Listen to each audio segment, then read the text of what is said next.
Working to improve health, safety, education, and gender equality around the world, UNICEF is an internationally recognized organization that is run solely on voluntary donations. Hi, I'm Rebecca Brayton, and welcome to WatchMojo.com. And today we're learning more about this humanitarian group and why we should help. Can you give us a bit of the history of UNICEF? UNICEF is the United International Children Emergency Fund, and it started in 1946, just after the Second World War, to help the children that were affected by the Second World War, so to help reconstruct and give them shelter, food, etc.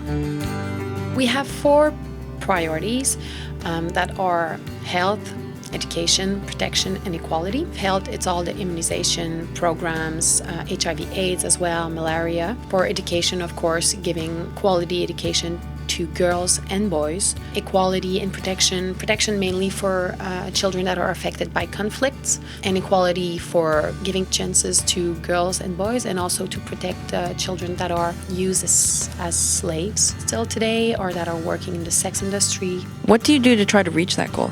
We have different programs. We are present in 156 countries and territories at this time. So we are working on emergency situations like tsunamis or floods. So because we are in 156 countries, we are already on the field when those tragedies happen. It seems like a silly question, but why help? Well, we need to make an effort here in the rich countries to help the countries that are not as lucky as we are, because there is 9.7 million children dying every year from preventable diseases that we are not dying from anymore in the rich countries. And 10 million kids a year is unacceptable for the wealth that there is in this world. Where does UNICEF get the majority of their funding? We are not getting any funding from the United Nations. Sometimes people think that. We are entirely funded by individual corporations and government contribution. What are some specific projects around the world that UNICEF is involved in right now?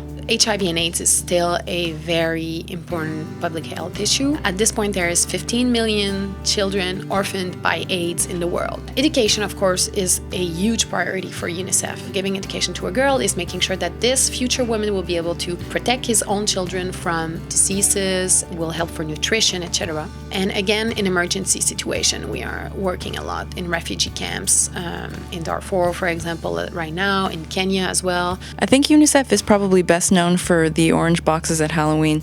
How else can we help? The Orange Box started in 1952. So at the 15th anniversary of the Orange Box, we thought maybe it's time to modernize a little bit the Halloween campaign. Right now we are in our Spread the Net campaign, which is aimed for malaria in Rwanda and Liberia. And we want to send bed nets to stop the spread of malaria, because malaria is the first cause of death in Africa for children under 5.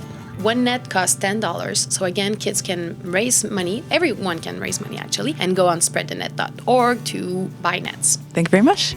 Thank you.